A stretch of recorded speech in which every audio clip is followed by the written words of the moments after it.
Back in 2014, OnePlus entered the smartphone segment with the OnePlus One, and it was a very reasonably priced smartphone with flagship specifications. Over the years, they kept on launching new flagship killer smartphones every 6 months, but they could not sustain the same low entry-level price that the OnePlus One came at. So the prices of their phones went up with each new offering, to a point where the price of their latest flagship smartphone, the OnePlus 8 Pro, has reached 60,000 rupees. For quite some time now, they have not had a budget smartphone, and people willing to choose them over the competition were asked to pay well over 35,000 rupees for a OnePlus smartphone. Other manufacturers had a few of their own offerings in the 20 to 30,000 rupees price bracket, while OnePlus did not have anything to offer in that price range. To fix this gap, they came up with the OnePlus Nord.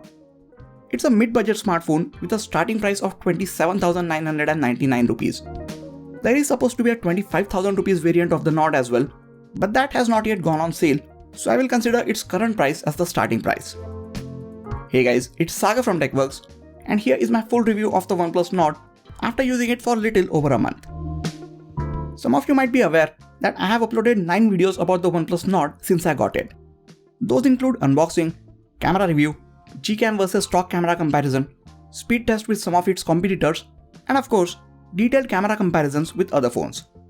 While making all those videos, I got to use this phone thoroughly and know all the ins and outs of it. Now this is not a review unit. I have purchased it with my own money, so I am under no obligation, timeline or pressure from OnePlus for making this video. All the thoughts and opinions in this video are my own after using this phone for well over a month.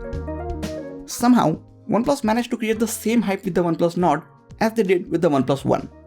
But a lot more people are aware of the brand now than maybe 5 to 6 years ago, so there were a lot of eyeballs eagerly waiting for OnePlus to unveil this new smartphone.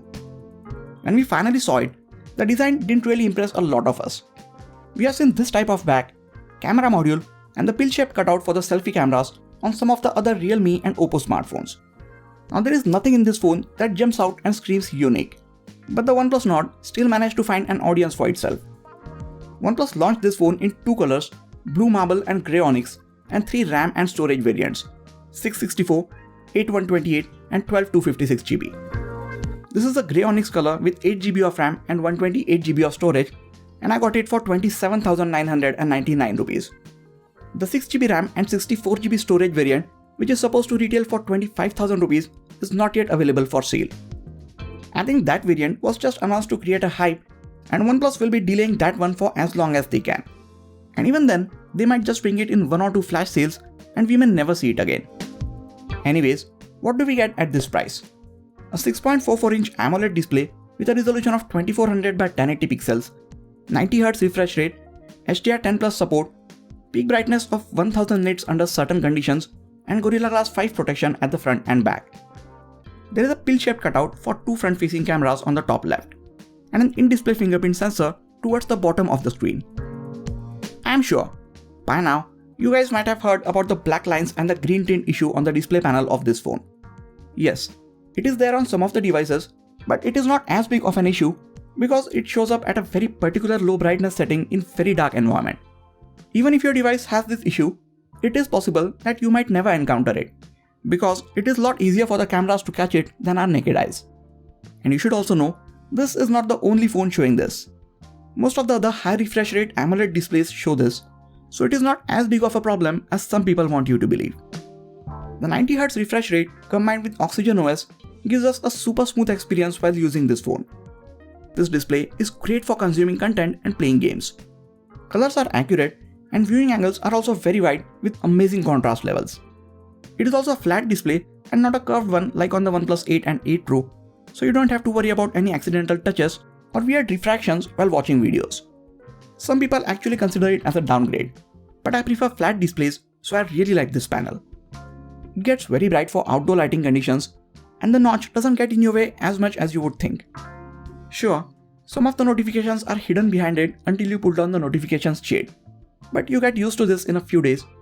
All in all, I am happy with the display on this phone. The in-display fingerprint sensor is also pretty fast and accurate. I just feel it is placed a bit too low on this phone, like on the OnePlus 7T. You can get used to it in a few days, but I was using this phone with the OnePlus 8 and the fingerprint sensor on it is more conveniently placed, so I had to constantly adjust my grip to unlock this phone. OnePlus did not go with the side-mounted fingerprint sensor that we have seen on many budget smartphones this year. Speaking of the sides, while they look and shine like stainless steel, the frame is actually made of polycarbonate or plastic. Well, it might look good, but it doesn't feel very premium to touch. There is Gorilla Glass 5 protection to the front and back, but I still prefer using the phone with a case on, as it adds a lot of grip to it and also protects the back from all the fingerprints and smudges. As I said before, the design of this phone is not exactly new or something that we have never seen before. But holding it in your hands, the OnePlus Nord feels more refined and premium than any other similar looking phone, mainly because of the glass back. I also like the size of this phone as it fits comfortably in my hands. It doesn't get any official IP or waterproof rating, but it has rubber seals all around, including in the SIM tray to keep the water from entering inside, so it can definitely withstand a few splashes of water. Since the frame is built of plastic and not metal, I really can't tell you how it will fare in long run, say after 2 to 3 years. That we will just have to wait and see. Now on the inside, we see that OnePlus had made the biggest trade-offs. OnePlus is known for packing in the latest and greatest specifications in their smartphones. But this Nord comes with a mid-range Snapdragon 765G processor, which is 5G capable, Adreno 620 GPU, the choice to choose from 6, 8 or 12 GB of RAM, and 64, 128 or 256 GB of storage with a 4115 mAh non-removable battery. The RAM and storage sound plenty, but they are using LPDDR4X RAM and UFS 2.1 storage instead of the latest ones. Even the USB-C port at the bottom of this phone is just USB 2.0. While all of this doesn't really make a big difference to everyday average users, but performance of the heavy and demanding games and apps will suffer due to this. I think using the latest parts would have made this phone more future-proof. But then again, it is a sub 30,000 rupees smartphone, so I'm not going to bash OnePlus too much about this. Even with these internals, the overall performance of the OnePlus Nord is pretty good. I mean, the internals are not really bad, but they are not the fastest and the latest that we are used to seeing from OnePlus smartphones. Other than a few stutters in the 90Hz mode, I did not find anything that is too wrong with it. I notice these frame drops every now and then, but I think that is because I know what to look for. I'm sure most of the people using this phone on a daily basis won't even notice it, so that is not something that you need to worry about. Even in my speed test comparison with the OnePlus 8, the OnePlus Nord was not too far behind, so that is a very good thing. I just hope that this smooth performance is carried forward for years to come. I think RAM management could have been a bit better, because the OnePlus Nord, even with 8 GB of RAM, could not keep as many apps in the memory as I would have liked. I mean, it is not bad, but it could be better. But don't worry, this can easily be fixed with a software update.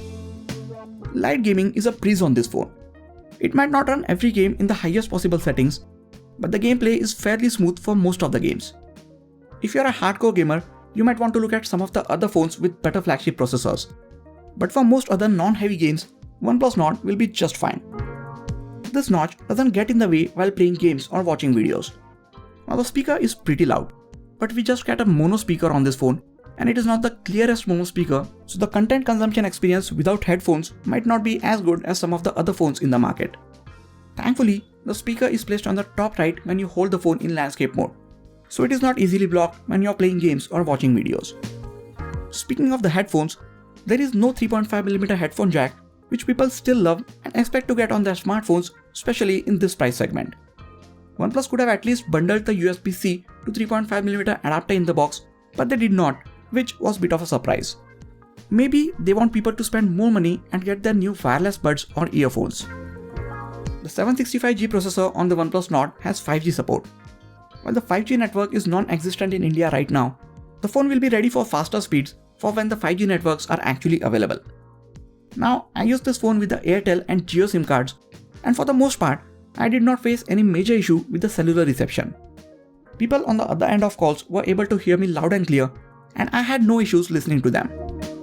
I think I should mention this, that I faced Wi-Fi disconnection issue 3 times when I restarted the phone. Before turning it off, it was connected to a Wi-Fi network, and while starting it back up, it did not automatically connect to the same Wi-Fi network. This happened 3 times in total last month, but hasn't happened again since the last week. So maybe the latest software update fixed that bug for me. Now what ties all the internals together on any phone is the software that it is running on, which in OnePlus Nord's case is the Oxygen OS. Honestly, these internals and design at a near 30,000 rupees price point from any other manufacturer would have been a very difficult sell.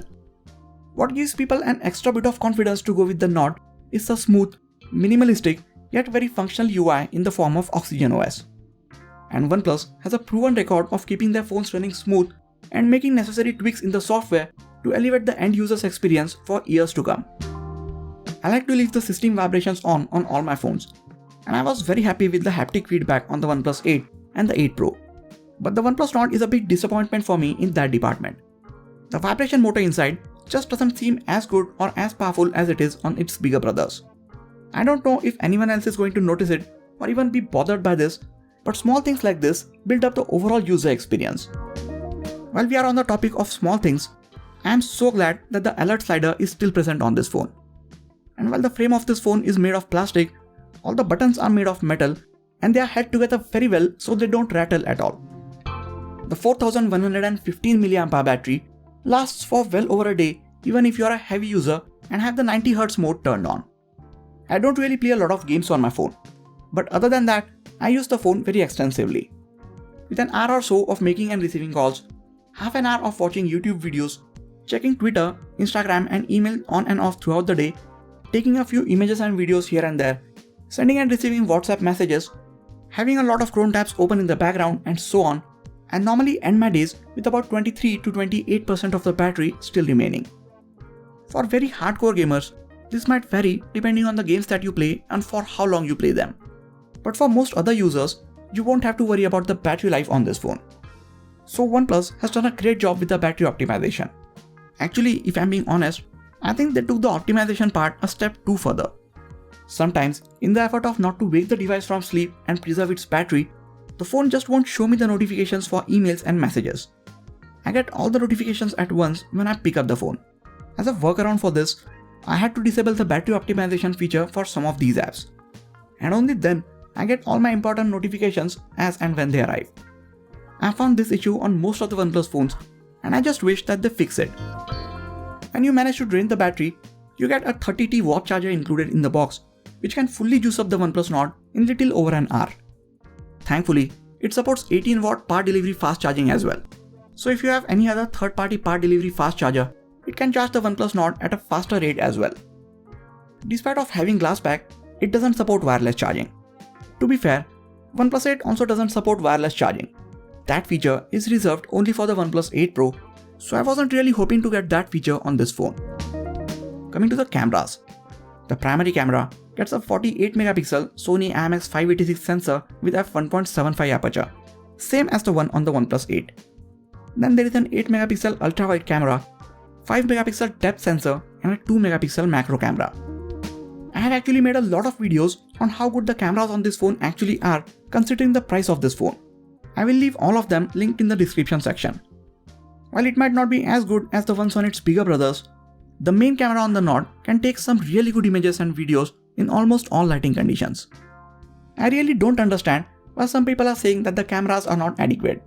It is a 28,000 rupee smartphone and its camera performance justifies its price.